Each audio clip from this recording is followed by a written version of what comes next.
You're listening to the Veterinary Innovation Podcast.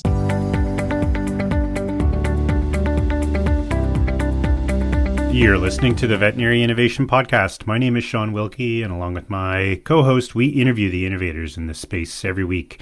Ivan, please go ahead and get us started. Hey, I'm Ivan Zach, and some days you say my awesome co-host. You didn't today. I don't know what I did wrong, but that's okay.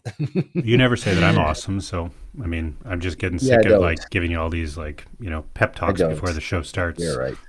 I don't. I'm very excited to introduce Matt McColgan today. Matt is an experienced sales leader with a passion for the people he serves and the client that they support. He's thrilled to be the VP of Sales at Radiation Detection Company and impacting the vet industry through the service. Matt believes that servant leadership is the best approach to maximizing the team's and organizational ability to grow and perform better for its clients. Matt, welcome to the show. Thank you for finding the time. No, this is awesome. Thanks for having me. So, Radiation Detection Company, let me guess, you detect radiation. Oh man, you're on You fire got it. today, Ivan. Tell us about the company and tell what you're doing different from your competition. Yeah, absolutely. So, again, very happy to be here. Thank you for the opportunity. And Radiation Detection Company, or RDC, has been in business for over 70 years. So we're the longest standing radiation organization in the United States. And through that time, we have really serviced a couple of different markets, but really truly going after the solo or the private practice market in the vet space, where we have, by a couple different measures, either 48 to 50% of the market in what we do. And what we do is we work with organizations to help with compliance in terms of ensuring that the radiation safety of the professionals that are working in the vet space are not yielding or receiving a unnecessary radiation dose. And why that's important in the veterinary space, if you're thinking about all of the pets and the pet owners that have to go in for X-rays or whatever it might be, you can't just ask a dog to lie there and hold its arm up. So the vet professionals have to be able to go in and hold a dog or an animal in a specific way. So the vet space is one that is regulated in terms of impact to radiation safety. And we work extensively with them, again, owning about 50% of the market. So here's a cool story for you. I'm originally from Ukraine, as I said before, and I was, I visited a lot of practices in Russia actually as well. I built a lab there before they went crazy and started killing Ukrainians. And the weird thing that I found out is that, and first I thought it was weird, but then I thought maybe it's not. When you come with your pet and the X-ray is required, they would ask the owner to hold the pet for X-ray positioning, Interesting. which I thought was stupid or crazy. But then I realized, and the way they explained it, they said that, well, our technicians or doctors will get exposed 30 times a day, and the pet owner will be exposed once in the pet's lifetime or twice. So I Mhm. thought it was kind of cool. They don't measure it, so there's no radiation safety there, but I thought it was a cool fact. So my question is, so by dominating the market at 48%, I mean, that's obviously established company for 70 years. Mhm. And what does success looks like to you when you're working with the clinics? When you're a startup, we interview a lot of entrepreneurs. They're in search for their product. They're discovering there's a product market fit search. There's, trying to get not even to percentage, but to couple clients that like you and then Yeah. develop from there. When you're that, your footprint is that big. What excites you when you're working with the customers in our domain? Sure, there's still a significant opportunity for us to continue to grow, but we have a couple core beliefs at RDC, and one of them is to make a positive impact for everyone that touches our badge. And what we mean by that is we understand that a veterinary office, whether that is a small practice or whether that is a large consolidated organization, there's a compliance aspect to our business that they have to have this type of information. They have to have this type of equipment. We want to make that process delightful. And what I mean by delightful is easy, simple, and able to be done quickly. We also understand that in an average vet practice, there are dozens of decisions that need to be made. And those decisions do not always have an expert on the other side of the phone helping with the client make that decision. So when we think about making it delightful, we want to make it easy. We want to make it transparent. We want to make it cost effective to hit that checkbox that a compliance aspect has. So yes, you have to do it. Yes, there's a couple companies that you can do it with. We want to make that experience much easier, much more cost effective and simple for our clients. So what excites us is not the market opportunity to move a couple percentage points up. It's the ability to reduce that headache factor that a lot of other organizations, a lot of other vet practices have within this space. That's awesome, Matt. So yeah, so great to have you here. And it's a bit of a departure for us. I mean, a 70-year-old established company is not what you think of when you think of innovation. Yep. And so, we're here to talk about innovation. So what are you guys doing at RDC, or Radiation Detection Company, say that 10 times fast, that is innovative? Yeah, and I'm glad you brought that up. We view innovation not necessarily being as a new widget, a new dial, a new software system, which it is. For us, innovation is taking something that people have to do, something that potentially can be complex, and simplifying that solution.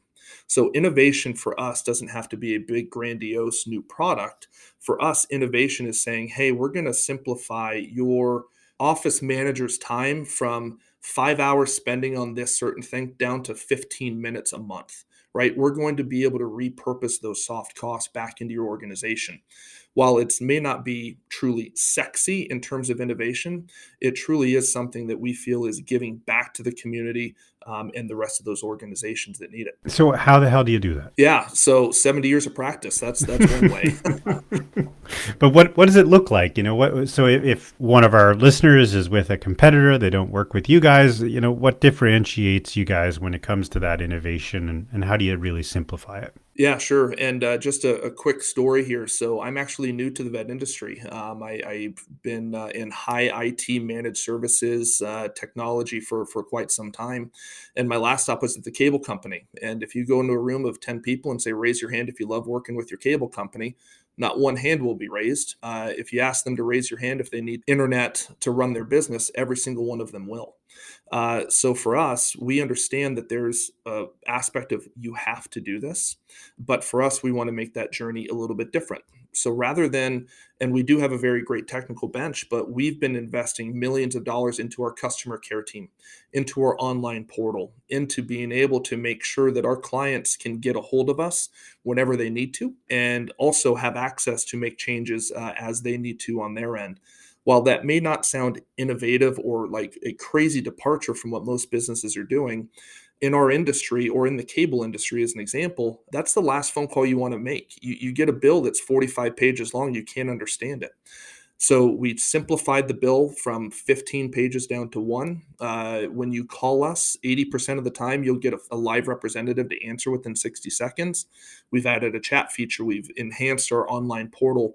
So while, again, it may not be the sexiest thing in the world, when you're thinking about that vet or that office manager, that practice manager that needs help when they need it and they need to help understanding their bill, rather than that 5 hours of doing it, we've invested the tools and the resources to be able to get a very quick resolution to a challenge or resolution to or a question that you may have. Awesome. It's like marketing through customer service. I'm looking at your website, and I might just say something old or stupid. Oh, please go ahead. That will show how long ago I've been in practice. But we had these brown, like, old things. When you go into the X-ray room, and then you have the whole wall of them, and then every time you take an X-ray, and you have to pick one and then put on your pocket or wherever outside of your gown. And then I always was thinking, first of all, I'm I'm 300 kilometers from Chernobyl when it happened. So and being in an emergency hospital, I never had the time to find which brown little box is mine, and Mhm. they're never well sort of marked with my name in the hospitals that I worked. And then I did a lot of relief work, so I never had my badge in that particular Yeah. hospital. But I'm looking at the badges that you guys produce and on the website, and I always felt like if it was my regular badge that I put with my name and I just walk around with it, and whenever I take an X-ray, it just kind of measures the radiation, that I would use it more frequently. Mhm. Is that a softball to you, or is that some people do use it in that way? Yeah, great question. So there's a multitude of ways that we can identify a badge with a person, right? So a lot of your recent discussions have been around this mobile tech or this ability to go meet people at their homes or whatever it might be. So we do have a solution for a badge can meet a person's need when they need it. But in the case that you're talking about, the traditional badge board where there's a couple dozen sitting there, what we have seen to be helpful is yes, we can denote the name, but we've been able to also do some color coding. So a specific badge is green for Dr. Zach, and yellow for Zach, and green for Matt, whatever it might be. So there's different ways that we can quickly differentiate what that is. Now in the healthcare space, right, they're wearing those at all times, so it's not necessarily needed in that badge board. But in the vet space, what we have been found to be helpful with some large consolidated type of organizations is color coding different logos, restructuring the label to show a name or information more easily to people. So, Matt, you're in a 70-year-old company. That's older than you. That's older than Ivan. It's older than me.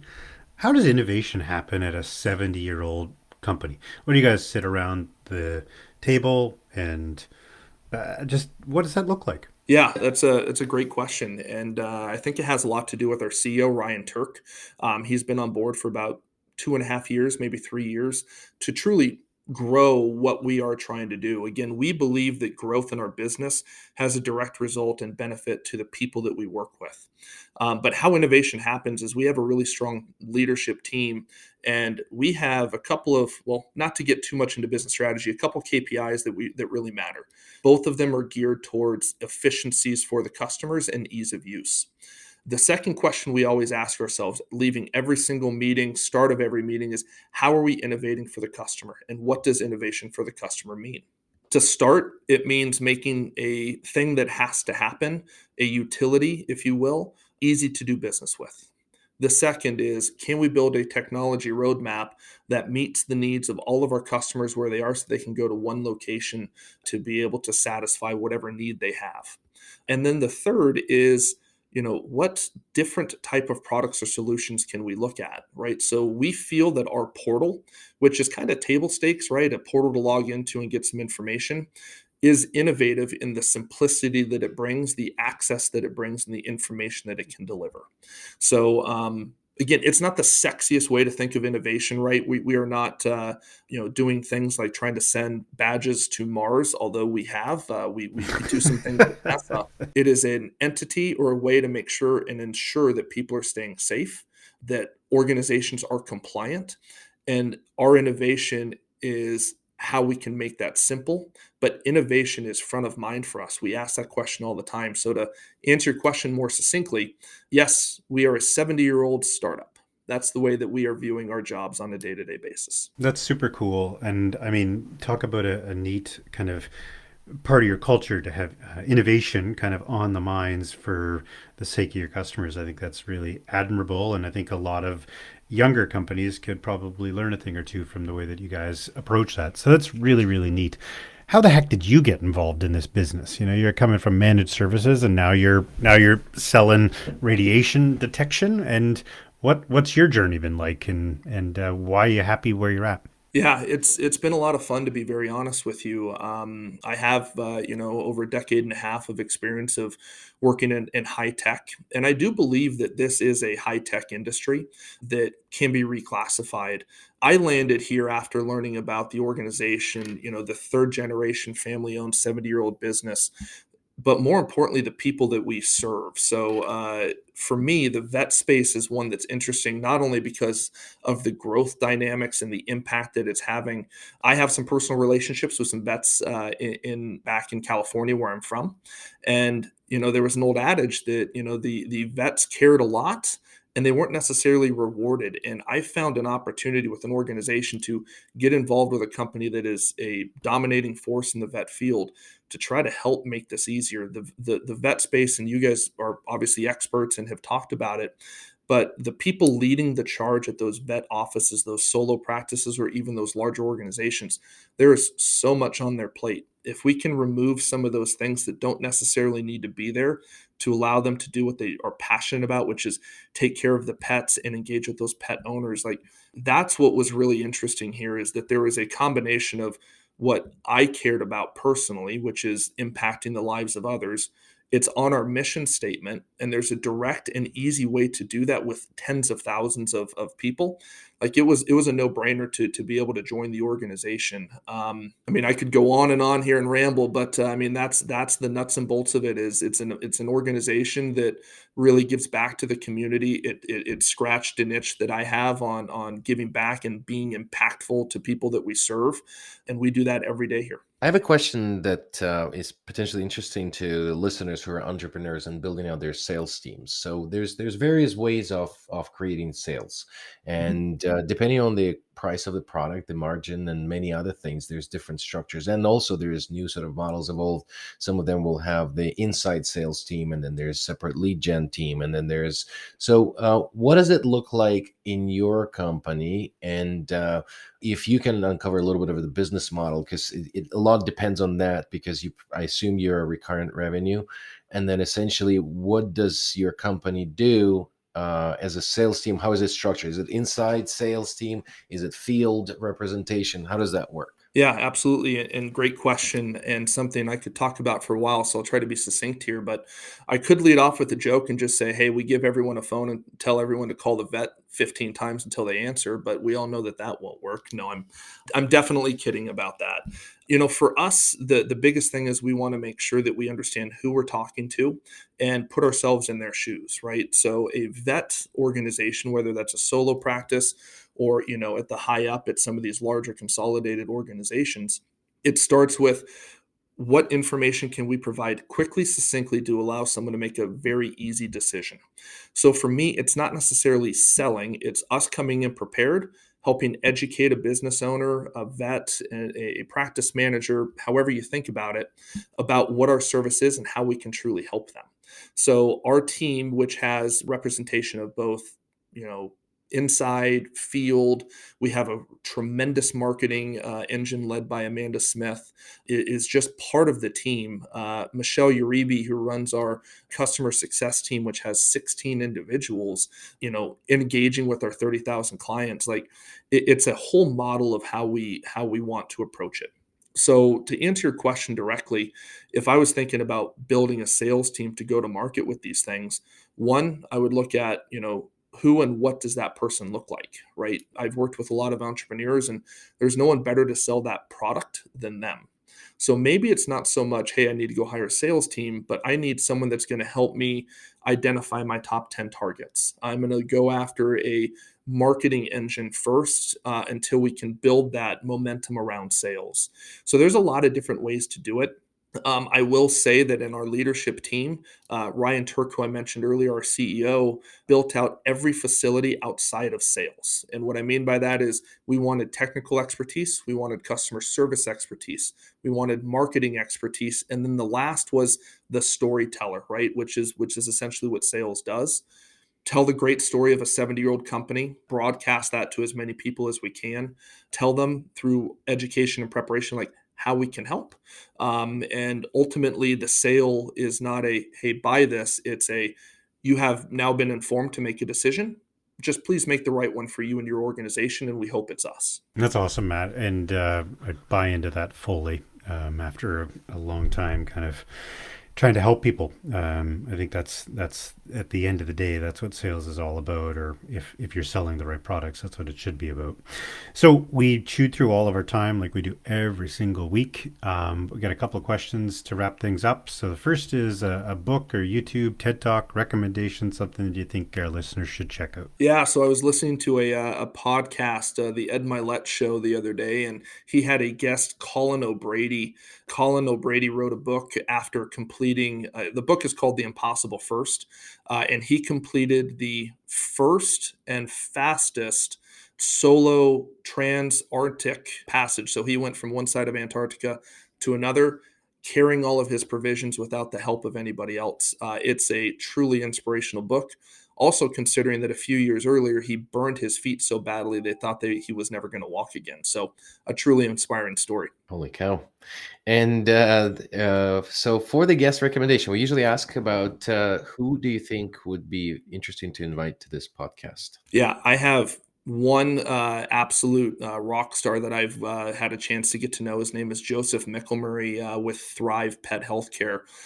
So he is essentially he's the top of the org when it comes to purchasing or procurement.